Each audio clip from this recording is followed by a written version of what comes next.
Francis Ngannou plans a return in 2023.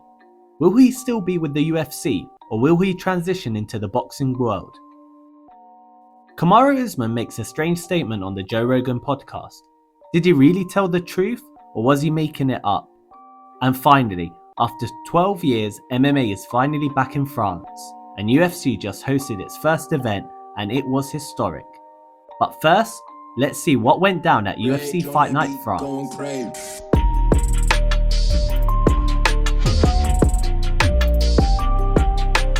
And what a night in Paris.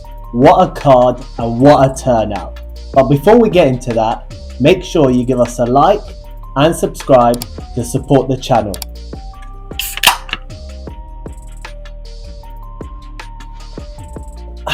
Let's get into it. The prelims of the much anticipated Paris card got underway as Stephanie Edgar ruins the debut of Perez in the women's flyweight division by submitting her in the final seconds of round 2 via rear naked choke. Dana White's Contender Series winner Christian Problema Kunes stuns Khalid Taha with a right hand to secure a TKO win in the first round in his bantamweight debut. France's very own Benoit Denis puts on a show for the home fans as the God of War lives up to his name, securing a TKO win at the start of the second round. Fares Ziam was able to give his home fans another victory as the Frenchman grinded out a dominant fight to lock in a unanimous decision win over Michael Figlac. John Makdessi took on former teammate Nusrat in a grueling lightweight bout where Nusrat was able to salvage a unanimous decision win. Abbas Magomedov introduces himself to the middleweight division in style as he makes quick work of his opponent to secure a TKO win in 19 seconds of the very first round. What a way to close off the prelims. The Englishman Nathaniel Wood gets a unanimous decision win over Air Jordan in the featherweight division to open up the main card. The Parisian William Gomez emerged as the victor via unanimous decision, escaping a last-minute submission triangle from Jano Ernest, who was also making his debut. The first of the middleweight trilogy fights saw Kopylov sleep the Italian in the third round via KO in emphatic style. The second middleweight bout displayed mean intentions by Nasruddin, who put on a display for the French fans as he dominated 2 rounds and survived a third round revival by Buckley to win this grudge fight via unanimous decision.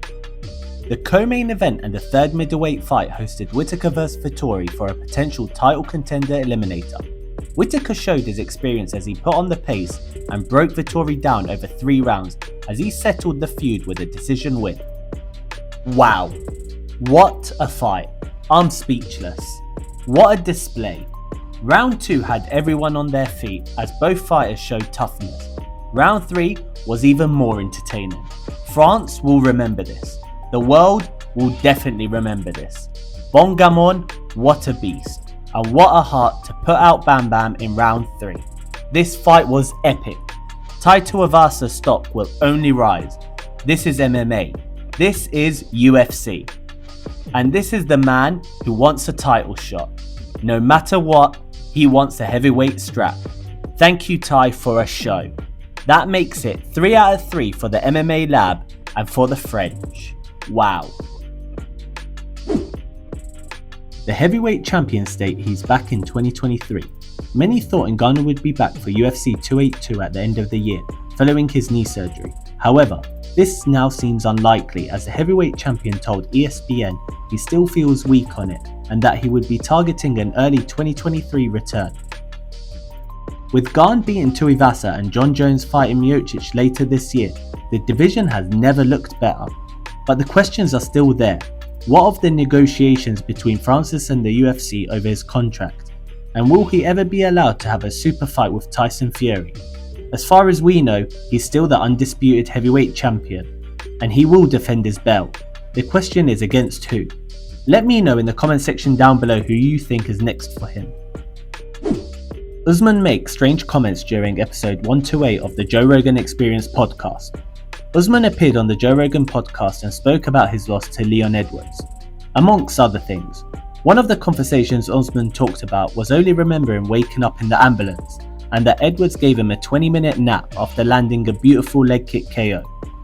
All this seems rather strange to me as Usman was taking the loss very calmly and even stated that the pressure was off his shoulders.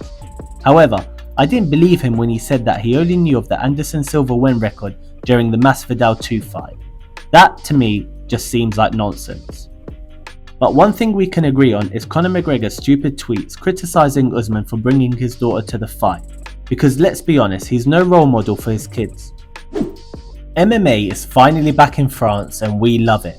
For a long while now, MMA has been banned in France and it has been difficult for fighters to make a living there. The Sports Commission of France have finally decided to lift the ban, and oh what good news it was, as UFC were quick to book a great card for Paris. Not only did UFC Fight Night prove that there's a massive fan base for the sport, but also showed that they can sell out venues and create a beautiful atmosphere. This card, UFC Fight Night Paris, was amazing, and for the French fighters fighting, even more, since all of them were able to take the victory home. I hope this can be a lesson that even a brutal sport like MMA can be beautiful in its own way. At the end of the day, for those who don't know, there has been more deaths in boxing than mixed martial arts. Point fact. Thanks for watching. What a night in Paris, and what a night for the MMA scene in France. And if you enjoyed our video, make sure to give us a like, subscribe, follow us on all our social media platforms, and we'll see you next time.